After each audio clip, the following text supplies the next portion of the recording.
గ్రామంలో 500 మంది బీసీలు దళితులపైన ఇష్టారీతిగా దాడి చేయడం ఎట్లా చూస్తారు?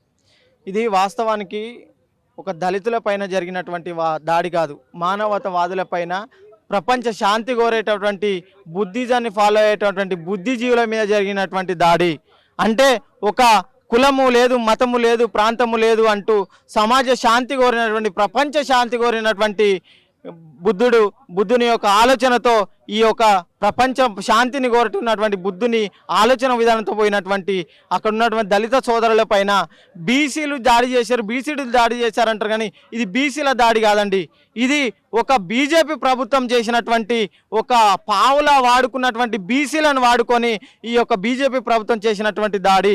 ఈ బీజేపీ ప్రభుత్వం బార్డర్లలో ఉగ్రవాదులతో దాడి చేస్తున్నాము, ఉగ్రవాదులని నశింపజేస్తామని చెప్పేసి చెప్తున్నటువంటి ఈ బీజేపీ ప్రభుత్వం ఇక్కడ ఈ ఇండియా లోపలికి వచ్చేసరికి బార్డర్లోనేమో ఒక తీవ్రవాదులను చంపే ప్రయత్నం చేస్తూ, ఈ ఇండియాలోకి వచ్చేసరికి, పల్లెటూర్లలోకి వచ్చేసరికి, ఈ తెలంగాణకు వచ్చేసరికి మనువాద పేరుతోటి ఇదే బీజేపీ ప్రభుత్వం చేస్తున్నటువంటి దాడిగానే మనం దాన్ని చూసుకోవడం జరుగుతుంది. బీసీలు ఎందుకు వ్యతిరేకిస్తున్నారు? బుద్ధ విగ్రహాన్ని పెట్టడం వల్ల వాళ్ళకి ఎట్లాంటి అనాథం జరుగుతుంది? అయితే ఒక రకంగా చెప్పాలంటే బీసీలు మాకు ఈ భారత రాజ్యాంగం నష్టం చేసింది అని వాళ్ళు ఫీల్ అవ్వడం ఒకటైతే, రెండోది బీజేపీ మతపరమైనటువంటి రాజకీయాల్లో వీళ్ళు పావుల్లాగా, లేకపోతే ఒక చారణకో బారణకో అమ్ముడు పోవాల్సిన సందర్భంలో, లేకపోతే వాళ్ళ రాజకీయ స్వలాభం కోసం చేస్తున్నటువంటి భారత రాజ్యాంగం ప్రతి ఒక్కరికి భావ ప్రకటన స్వేచ్ఛ, ఆర్టికల్ 19 ప్రకారం భావ ప్రకటన స్వేచ్ఛ ఉన్నది. అలాగే 25 నుంచి 28 వరకు మత స్వేచ్ఛ ఉన్నది. ఈ బీసీలు ఇక్కడైనా మేలుకోండి. బీసీలకు బాబాసాహెబ్ అంబేద్కర్ కానీ రాజ్యాంగం కానీ మీకు అన్యాయం చేయలేదు. ఆర్టికల్ 340 ప్రకారం ఫస్ట్ బీసీలకే రిజర్వేషన్ కల్పించింది ఆర్టికల్ 27%. అలాగే మస్ట్ అండ్ షుడ్ 52% రిజర్వేషన్లు కావాలి, వాళ్ళకు అవసరమని డాక్టర్ బాబాసాహెబ్ అంబేద్కర్ గారు అంటే, ఇది 52% వాళ్ళకి అవసరం లేదు, వాళ్ళకి కావాలంటే పోరాడి తెచ్చుకుంటారు, వాళ్ళకి 27% చాలని స్టాచ్యూ ఆఫ్ ఈక్వాలిటీగా కోరినటువంటి ఆయన వల్లభాయ్ పటేల్ దాన్ని ఆపడం జరిగింది. మీకు నిజంగా మీకు అన్యాయం చేసింది ఎవరైనా ఉంటే అంటే సర్దార్ వల్లభాయ్ పటేల్ కానీ డాక్టర్ బాబాసాహెబ్ కాదు. మీరు ఈ రకంగా ఎస్సీలకు రిజర్వేషన్లు 15% ఉన్నది, ఎస్టీలకు 7% ఉన్నది. ఆ రకంగా ఈ భారతదేశంలో ప్రతి ఒక్కరికి మత స్వేచ్ఛ ఉన్నది, ప్రతి ఒక్కరికి మాట్లాడే స్వేచ్ఛ ఉన్నది. కాబట్టి ప్రతి ఒక్కరి ఏ మతానైనా, బుద్ధిజం అనేది మతం కాదండి, అది మార్గము. బుద్ధిజం అనేది మతము కాదు, అది హిందూ మతమో లేకపోతే క్రిస్టియన్ మతమో లేకపోతే ముస్లిం మతమో అదే రకంగా బుద్ధ మతం అనుకుంటున్నారు, అది తప్పు.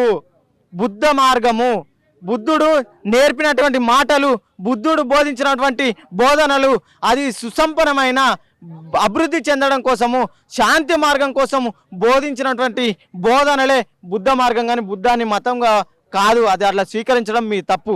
కాబట్టి ఈ భారతదేశంలో, ఈ భారతదేశం ప్రపంచం మొత్తము, ప్రపంచ దేశాలు, ఈరోజు చైనా దేశం అంత అభివృద్ధి చెందింది, జపాన్ దేశం అంత అభివృద్ధి చెందింది అంటే దేనివల్లండి? ప్రపంచ శాంతి కోరే బుద్ధ మార్గంలో ఉన్నది కాబట్టి ఈ అన్ని దేశాలు అభివృద్ధి, ఈ 75 సంవత్సరాలు అభివృద్ధి చెందుతూనే ఉన్నది. ఇంకెప్పుడు చెందుతుంది? ఎందుకంటే ఈ కులాల పేరుతో, మతాల పేరుతో, ప్రాంతాల పేరుతో చిచ్చులు పెడుతూ మనవాద రాజ్యం కోసం పాటుపడుతున్నటువంటి వ్యక్తులు ఉన్నంత కాలం ఈ భారతదేశం అభివృద్ధి చెందుతూనే ఉంటుంది. బీసీలు అంతమంది దళితులపైన ఇష్టారీతిగా కొట్టారు, ఆడవాళ్ళ నెత్తులలో పలగొట్టారు. అయినా పోలీసు వ్యవస్థ ఏం చేస్తున్నట్టు ఆ సమయంలో? ఒక రకంగా చెప్పాలంటే ఈ పోలీస్ వ్యవస్థ దీనికి మెయిన్గా అధికారి లేకపోవడం, అంటే హోంశాఖ మంత్రి లేకపోవడం, ఈ రాష్ట్ర ప్రభుత్వము హోంశాఖ మంత్రిని నియమించకపోవడం వల్ల ఈ లా అండ్ ఆర్డర్ ఇష్యూలు జరుగుతున్నాయి. అంటే తప్పు చేస్తే ఎవరైనా సరే తమ్ముడే, ఇంకేదైనా అంతే. కానీ ఒక తమ్ముడు తప్పు చేసి అన్న సొంత తమ్మునే కదా కొట్టిన అన్న అని చెప్పేసి కాదు, బీసీలు తప్పు చేసినా వాళ్ళని శిక్షించాలి, ఎస్సీలు తప్పు చేసినా శిక్షించాలి, ఓసీలు తప్పు చేసినా శిక్షించాలి. భారత రాజ్యాంగం చట్టం అందరికీ సమానమే, చట్టం ఎవరికి చుట్టం కాదు. ఆ రకంగా ఈరోజు చుట్టమైంది.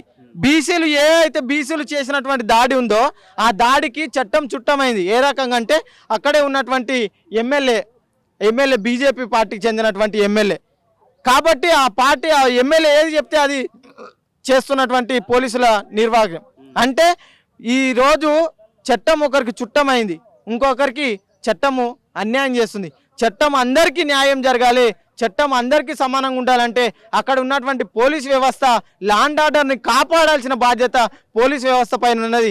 మీరు ఒకవేళ చట్టాన్ని అతిక్రమించి ఇంకెవరికో కొమ్ము కాసే ప్రయత్నం చేస్తే ఈ చట్టం పైన కూడా పోరాటం చేయడానికి, లేదంటే పోలీస్ వ్యవస్థ పైన కూడా పోరాటం చేయడానికి ఈ యొక్క విద్యార్థి లోకం మేల్కొని మీ పైన యుద్ధం ప్రకటించే సందర్భం ఉంటుంది. కాబట్టి మీరు ప్రతి ఒక్కరు మీరు ఎప్పుడైనా బాధితుల పక్షాన్ని నిలబడాలి.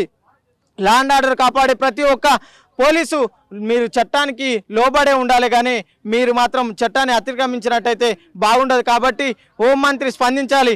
అదే హోంమంత్రి మన ముఖ్యమంత్రి రేవంత్ రెడ్డి గారు స్పందించి ఇమ్మీడియట్లీ అక్కడ జరిగినటువంటి సంఘటనని వ్యతిరేకించి అక్కడ నిజ నిర్ధారణ కమిటీ చేసి అక్కడ ఉన్న పోలీస్ వ్యవస్థను చక్కదిద్ది అక్కడ ఉన్నటువంటి కలెక్టర్ గారిని మొట్టకాయలేసి వాళ్ళని మాత్రము ఈ యొక్క సమాజాన్ని జాగృతం చేయడం కోసం ఈ బంగారు తెలంగాణలో ఇలాంటి దాడులు మరొకసారి జరగకుండా చేయడం కోసం ఈ కేంద్ర ప్రభుత్వాన్ని, ఈ రాష్ట్ర ప్రభుత్వాన్ని హెచ్చరిస్తూ మళ్ళీ ఇలాంటి పని చేసినట్టయితే వీళ్ళకి రాజకీయంగా పుట్టగతులు లేకుండా చేయడానికి విద్యార్థి లోకం, విద్యార్థి నాయకత్వం మేల్కొనుంది. Thank you.